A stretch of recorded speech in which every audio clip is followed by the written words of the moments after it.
This is my out-of-print DVD collection part 1. I'm basing the out-of-print status on whether or not Amazon carries it in stock.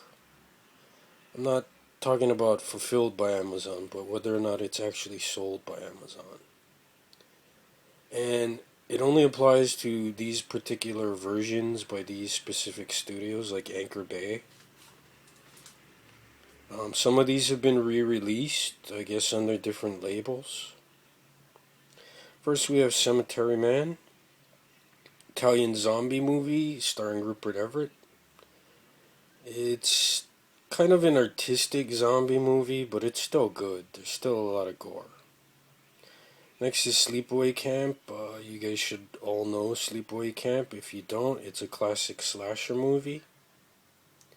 Demons 2, Italian horror by Lamberto Bava. These gave me the creeps as a kid, and I always liked them. Next is Maximum Overdrive, based on a Stephen King story. Stars Emilio Estevez and the voice of Lisa Simpson. I can't think of her. Yardley Smith is in it as well. Night Stalker, Night Strangler are Kolchak TV movies, I believe. Kolchak stars Darren McGavin, the father from A Christmas Story. He plays a reporter that investigates weird murders. It's basically the inspiration for the X-Files. They also did a TV series, which I have. Not sure if that's out of print. I gotta go check on that.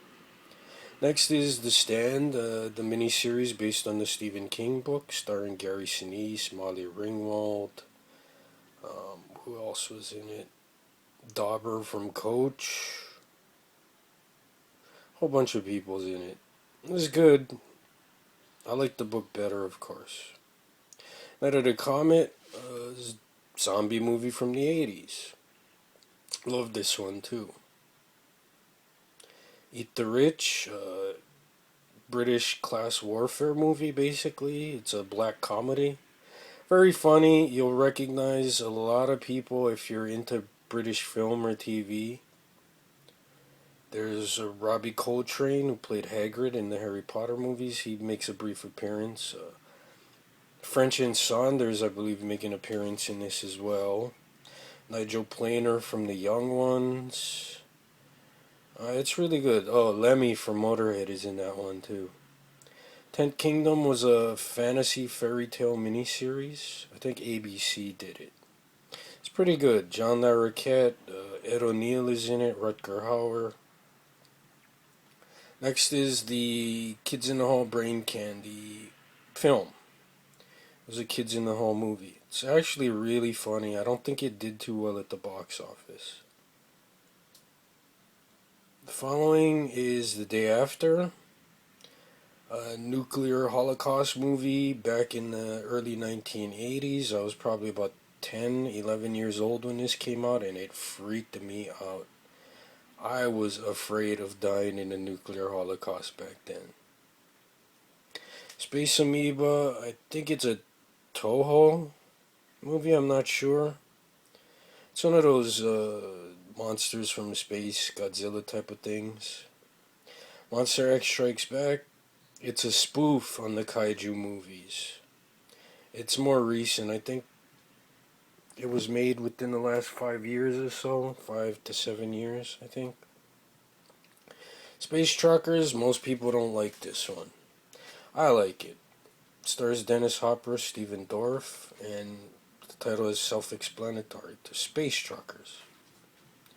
Next is At the Earth's Core. It's a Lost World movie. Explorers go looking. Well, not exactly looking, but they go on a trip and they come across a new world, a hidden world, usually with dinosaurs and mole people and stuff like that. I like these movies. I got just about all of them. Akira the Special Edition. You should be familiar with Akira. Seminal anime movie from the late 80s. And it still holds up incredibly well today. Next is This Is America, Charlie Brown. It's Charlie Brown giving American history lessons, basically. The Charlie and the gang are placed in history. They're actually there when the Declaration of Independence or the Constitution is being signed, stuff like that. It's really good. Last but not least, the Invader Zim collection.